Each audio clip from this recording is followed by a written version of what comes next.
2 hélicoptères, 4 caméras, une équipe de 40 personnes, 5 cascadeurs, plusieurs camions de matériel et 2 mois de pré-production, voilà ce qu'il a fallu pour tourner cette cascade vertigineuse.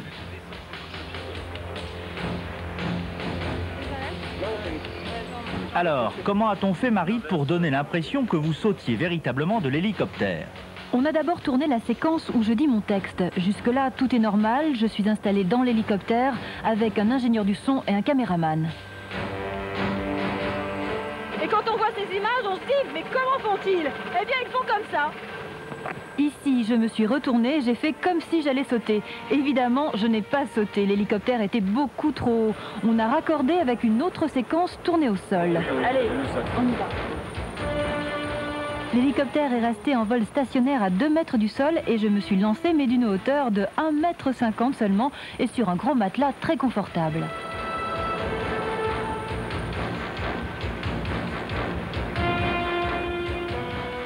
C'est là qu'intervient l'équipe de cascadeurs. C'est elle qui va sauter. Elle s'appelle Joëlle Balland. Bien sûr, elle doit ressembler le plus possible à Marie. Maquillage, coiffure, vêtements, de loin, l'illusion doit être parfaite. Joëlle va se jeter d'une hauteur de 17 mètres, l'équivalent d'un immeuble de 6 étages. Tout doit donc être réglé au millimètre. Le pilote de l'hélicoptère va jouer un rôle considérable. Il faut que la personne tombe dans le matelas et le travail du pilote, c'est faire en sorte que bien sûr l'hélicoptère soit le plus immobile possible et que le cascadeur puisse sauter en plein centre du matelas. En effet, Joëlle va sauter sur un gigantesque airbag qui a été mis en place dès le matin.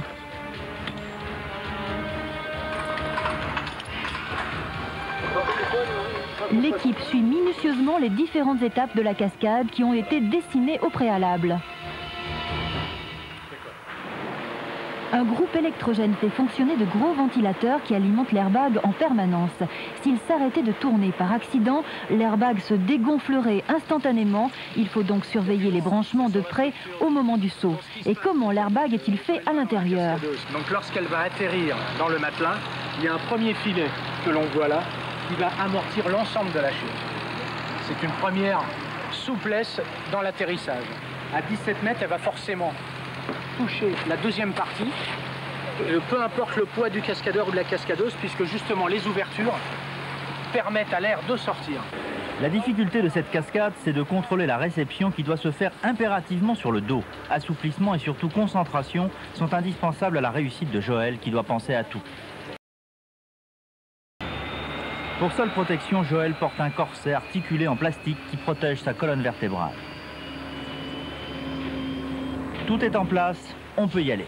Les hélicoptères décollent, l'un transporte le caméraman, l'autre Joëlle. Après plusieurs passages de reconnaissance, il va se positionner pour le saut. Compte tenu du vent et de l'impulsion que donnera Joëlle, il doit être légèrement décalé par rapport à l'airbag.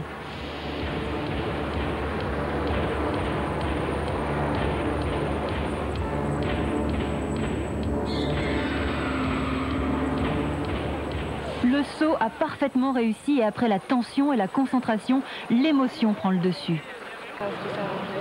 Non, quand tu sais que tu vas y aller, il n'y a plus la peur, il y a une espèce un peu d'adrénaline, tu fais que tu as un cœur qui bat un peu fort.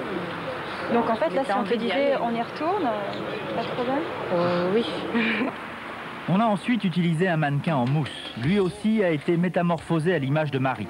Comme il n'était pas question de casser vraiment la verrière de TF1, nous avons tourné ailleurs. On s'est servi d'une bâche bleue et du mannequin pour le trucage.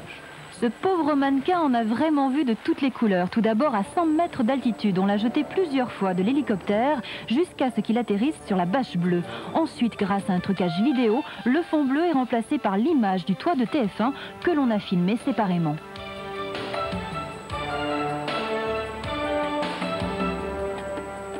Deuxième trucage. Pour avoir une vue d'ensemble, on a incrusté sur un plan large de TF1 l'image du mannequin qui tombe de l'hélicoptère. Et pour donner l'illusion que Marie traverse la verrière du toit de TF1, comment a-t-on fait? On a construit un décor de verrière sur lequel 2 vitres ont été fragilisées. Et c'est toujours notre mannequin de choc qui a été mis à l'épreuve. On l'a lesté et puis on l'a jeté sur la verrière. Comment a-t-on fait ensuite pour faire croire que j'avais traversé le plafond du studio? D'abord, on a construit un faux plafond en polystyrène. En même temps, il a fallu aménager le décor pour donner l'impression que Marie enfonçait le plancher. On a prévu un trou de 4 mètres dans l'axe de la chute et au fond, on a mis un matelas sur des cartons. Pour que Joël ne se blesse pas, on lui a mis une sorte de coque en plastique pour lui protéger le buste. On lui a ensuite installé un harnais avec un mousqueton dans le dos que l'on a accroché à une corde d'alpiniste reliée à un système de poulies. Pendant sa chute, Joël va être retenu par cette corde qui sera libérée par les cascadeurs au moment du tournage. Joël est ensuite monté dans les cintres pour se placer au-dessus du faux plafond dans la position qu'avait le mannequin au moment où il a percuté la fausse verrière de TF1. Puis, on a rebouché l'ouverture au sol avec des plaques de polystyrène peintes en trompe-l'œil comme le décor. Moi, je me suis cachée sous la scène.